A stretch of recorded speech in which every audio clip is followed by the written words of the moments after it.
You're listening to A Chapter a Day, a daily podcast. The Bible comes alive as we read a chapter out loud each day.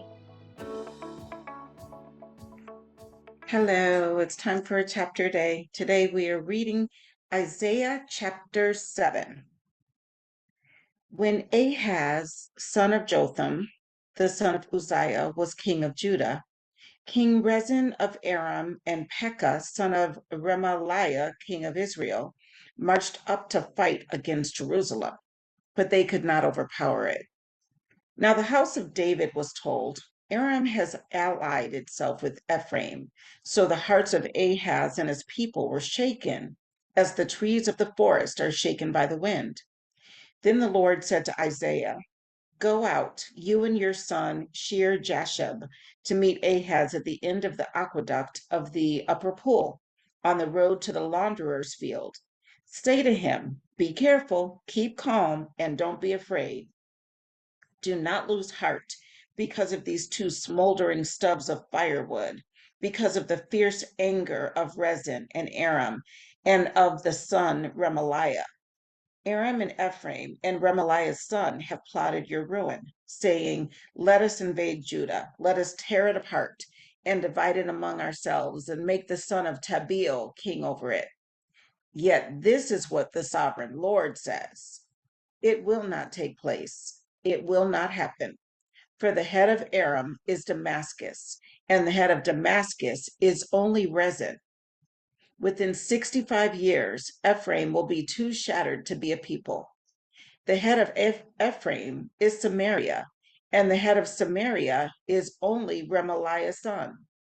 If you do not stand firm in your faith, you will not stand at all.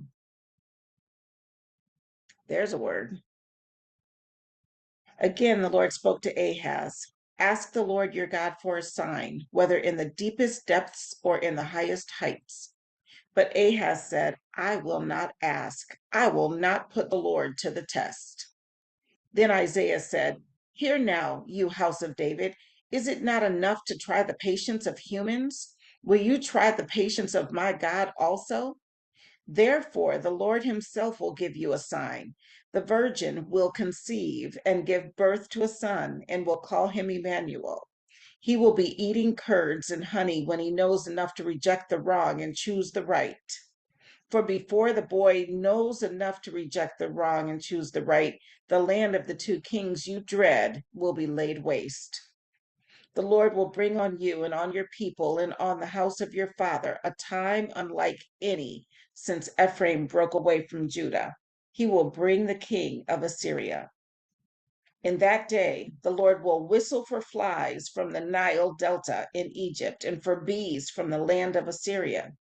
They will all come and settle in the steep ravines and in the crevices in the rocks and on all the thorn bushes and at all the water holes. In that day, the Lord will use a razor hired from beyond the Euphrates River, the king of Assyria, to shave your head in private parts and to cut off your beard also. In that day, a person will keep alive a young cow and two goats, and because of the abundance of the milk they give, there will be curds to eat. All who remain in the land will eat curds and honey. In that day, in every place where there were 1,000 vines worth a thousand silver shekels, there will be only briars and thorns. Hunters will go there with bow and arrow, for the land will be covered with briars and thorns. As for all the hills once cultivated by the hoe, you will no longer go there for fear of the briars and thorns. They will become places where cattle are turned loose and where sheep run. That was Isaiah 7. That verse I like so much. That was the second part of Isaiah 7, verse 9.